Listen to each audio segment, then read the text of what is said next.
Assalamu alaikum everyone, and welcome back to Learn to Read Quran. And in today's lesson we are going to look at the concept of shadda. So what is shadda? Has anyone heard of it before? This is sort of roughly how you'd spell it in English into the transliteration from the Arabic. And what it actually means, it's a sign.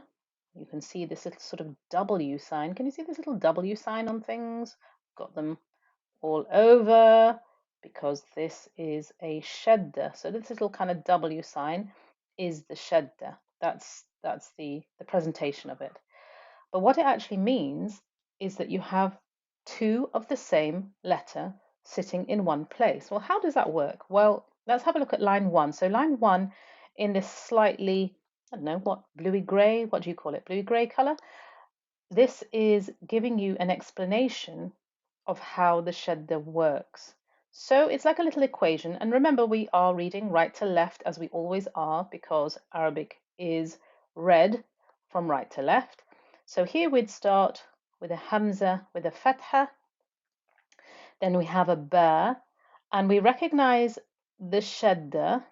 We recognize the ba, the fatha, but we don't know what we're supposed to be doing with it. So what does all of this equal? So here's our equals sign. It equals a hamza with a fatha, that doesn't change, a ba with a sukoon plus a ba with a fatha. So when you have a ba with a sukoon plus a ba with a fatha, you can write them as one ba with the shadda. The shadda tells you that you've got two bas, and then you can't leave out the vowel. So there you've got the fatha.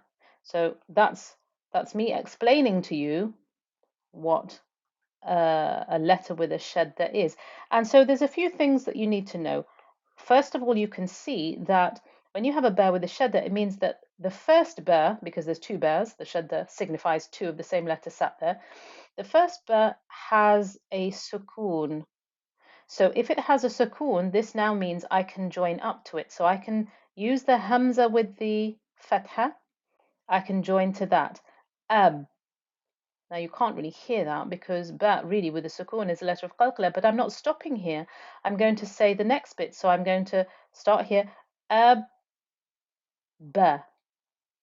So I did one after the other. I did two bas, one after the other, but I didn't open my lips from having said the first ba. I'll do it again. Hopefully you will be able to make sense of it. So here's the hamza with the fatha. Ab, ba.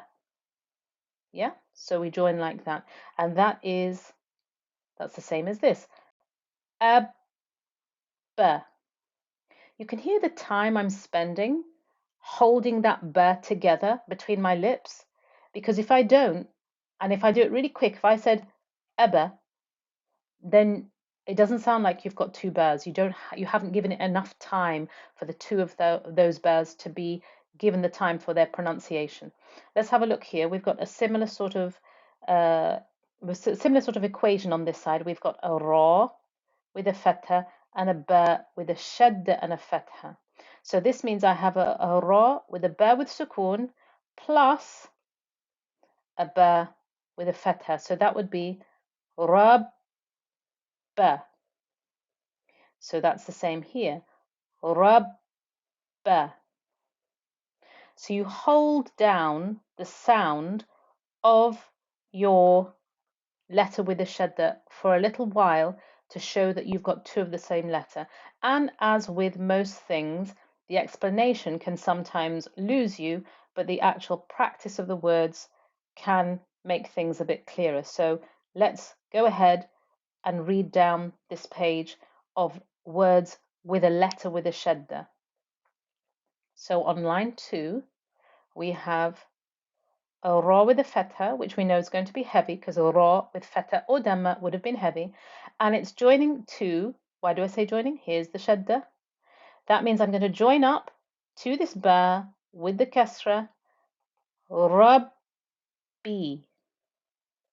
I joined up, but I had to keep the time for the first ba inside there that had the sukoon.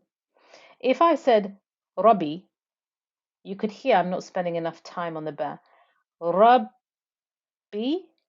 Oh, I made a circle. I didn't know I could do that. I didn't want to do that though. Rabbi ka. The next word, I've got an u joining to a f with two kasras, uffin. So at the beginning, I joined the u to the f, uff. But I couldn't stop there because I've got two kasras I need to pronounce. So uff. Ooh. No, let's go back. Uffin. I'll carry on. Kullun. So the ku, when it joins the l, kull, that's me joining into the first lam inside that shadda. Kull. Because remember, the first lam inside that shadda has a sukoon. Kull. But then I need to say the second lam, the one that has the two dhammas, kullun. So because you've got two lams, and the first one you can hear the sound running through it, that's the lam with the sukoon inside the shadda. The second lam has the two dhammas here. That means you get a flow of sound through those two lams. Kullun. The next word is a bod with a fatha joining to a lam with a shadda. Dalla. Dalla. So you have to have time for both lams. Dal is me joining into the lam with the sukoon inside that shadda. And then I must also say the lam with the fatha as well. Dalla. Let's carry on. Bi durrin. So the du, this du, joined to the ra, and then I had a ra inside there has a sukoon, that's why I can join, and then the ra with two kasras. So the whole of that word, let's take off my scribblings. Bi durrin. Let's try line 3. A qa. What's the qa joining to? It's joining to a lam. A qal. Now I can't stop doing those circles and I don't want to do them. A qal. But I have only said one lam if I've done that. I've only said the lam that has a sukoon. I need to say the lam with the fatha as well. So a qalla. Let's carry on. We've got a ha joining to a qaf. Haqqa. Now the first qaf inside the qaf with the shadda, the one that's got the sukoon inside there, you can't hear it, can you? Because qaf is really tight at the back of the tongue, as far back as you can get on your tongue, up against the roof of the mouth, which is actually the soft palate opposite the back of the tongue. That point of contact is so tight that no noise goes through it and no sound, no breath goes through it. So that's why with the sukoon, when I join up, you can't hear it, but you still have to give it its time. Haqqa. Okay, let's carry on. Ha joining to the ba with the shadda, so that's the double ba. Habbatin. And then we've got a meme joining to a scene. It's a double scene, two scenes in the one place. Massa. So I kept the scene going for a little bit because that first scene where you can hear all the s noise, that's my scene with the sukoon inside that shadda. Massa. Then this noon has a kasra, ni, and then the ya has the fatha, ya. So I'll read the word again for you. Let's clear it up so you can see it. Masa ni ya. Let's have a go at line 4. Kaf joining to a fa, a double fa.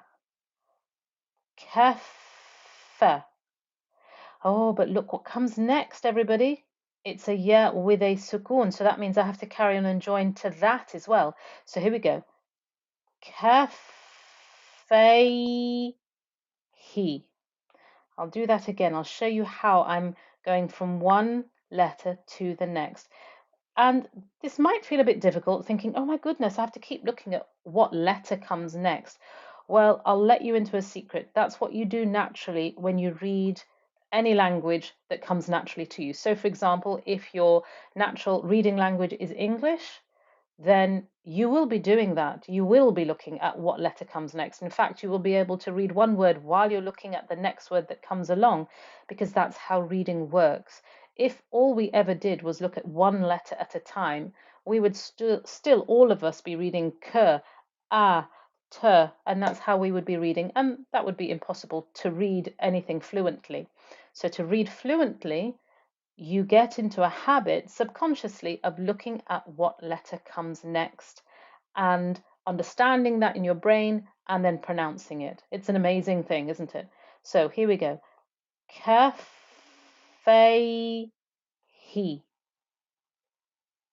Let's have a look at the next word. A shihha. I need to stop doing these circles. A shihha. So the double ha gave me all that breathy noise that comes through while I'm pronouncing the double ha. Next we have tu joining to the double ba. Tubba. Ain, because the ain has two kasras.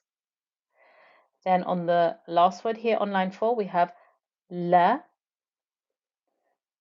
a, and then the ain is joining to the lam, the double lam with the shadda here. So we've got la, ala, hum. The hu joined to the m. Line 5. Thal with the u noise, thu, is joining to the double kaf. Dhuki, ro. If I didn't give enough time to the kaf and I didn't properly give time for the double kaf and I didn't say dhuki and I made it quite short and I said dhuki, then it's not joined up properly. It's not given enough time to show that there were two of the same letter there. This is why you need the time for letters with shadda. Yes, you join up to them, but you have to remember it's a double letter. Okay, so this word was dhuki ra, because the ra is thick and heavy with its fatha. Then I've got la, aja, la, na, qussu. You can hear the sound of the sad going through both of those sads because it's a double sad. Then I've got shakin, a double kaf. Line 6. Mutta, it's a double ta that's being joined up to. Khida, a qaf joining to a double dal. Qadda, mat, the meme with the fatha joining to the ta with the sukoon. Ta, wakal. So I had a double kaf. Here's my double kaf. And then after I pronounced the double kaf, I then had to join up to the lam with the sukoon. If at any point you think to yourself, oh, this is going a bit too fast for me, I don't think I've got the concept of the sukoon yet, then please go back to the previous lessons and revise those. Don't learn in a way that stresses you out. Always learn in a way that makes you feel confident. And sometimes, yes, that means you have to give a bit more time to one particular lesson. It might mean that you have to look at that lesson 2-3 times to be able to get what you're doing, but that's much better than racing through and at the end thinking to yourself, I don't think I really get most of this. That's not really how learning works, and that's not a good way to learn at all. So we have ta, wa, kal. Then I've got a yeah. Sometimes this is difficult to tell because this is the little stick thing that is holding the place of the yeah. Underneath it here, this is the ha. So just pointing out what these letters are, because sometimes when you have one letter that's written above or below another, it can get a bit confusing. So you have you, ha, fa. The ha is joining to the double fa. So you ha, fa, fu. And then we have line 7. We've got a oo joining to a double wow. Quwwata. A hamza with a fatha joining again to a double wow. Awwa la. A noon with a damma, nu. A sin with a fatha joining to a double ya. So nu say ru. A wow with a fatha joining to, no, it's not joining, sorry. Wow with the fatha is just wa. The lam with the kasra, this is the lam with the kasra. And the ya is the one that is doubled and it has a double damma on it as well. So the whole of that word is pronounced like this. Wa liyun. Waliyun. You can hear the noise of the ya flowing through both of those years, the double ya. So I know we haven't done the bottom line yet, but just to make sure, let's have a look at this page. This page, so far we've been talking about doubling of letters, and the double letter is shown by this little W sign, which is the shadda. The shadda is showing the double letters. We join up to it because inside that double letter construction, the first letter of those has a sukoon, and we know that we always can join up to a sukoon. And the other thing we know, the other thing that you're chanting every day is every letter with sukoon gets a bit more time to either show the noise that flows through it or the air that flows through it. And this is what we hear when we're joining up to these double letters with the shadda. You get a bit more time, and so you have time enough when you're listening to be able to tell that there were two of the same letter there. Why have I stopped? Why have I not done the bottom line? Well, I'm going to show you now, because if you look carefully, every one of the letters that has the shadda, every one of the double letters is either a noon or a meme. And that's just not random. I haven't done that randomly. That is actually on purpose, because a noon with a shadda or a meme with a shadda has a special quality to it. Noon and meme actually have this special quality inherently in them, and it's called a ghunna. And in special layman terms, in just easy terms, that means just like a humming noise that you make through your nose. So I'm going to pronounce this, and hopefully you'll be able to hear this nasal humming noise that you hear with each of the noon with shadda or meme with shadda. So here, first of all, I have a hamza with a kasra joining to a noon in, and then it's a double noon, so it would have been inna, and that's Yeah, that's okay, but the actual deluxe version of a noon with a shadda should be like this. In. So you can hear I'm actually holding this nasal humming noise. In English, I think if you were to write the word غن, look, it even has a double N in it. Huh? غن. And that is the nasal humming noise that you get on a noon or a meme. So I'm going to read through all of these examples, and hopefully you should be able to hear this nasal humming noise that gets held on the noon and the meme with the shadda, and you hold it for 2 counts. What do I mean by 2 counts? Well, the 2 count stretch that you're going to do is going to be held on the noon with the shadda or the meme with the shadda, and this is how it works. In. So I've held it for like a count of 2, like the rhythmical count of 2. An. Then I have a. ظن. So those were all the examples that I've given you so far have had noon with a shadda, and you can hear the nasal humming noise on there. Then I have an ayn joining to a meme, a double meme. Am. You can hear me holding that nasal humming noise, the ghunna. A thu joining to a meme with a shadda. Thum. Then I have wa, you,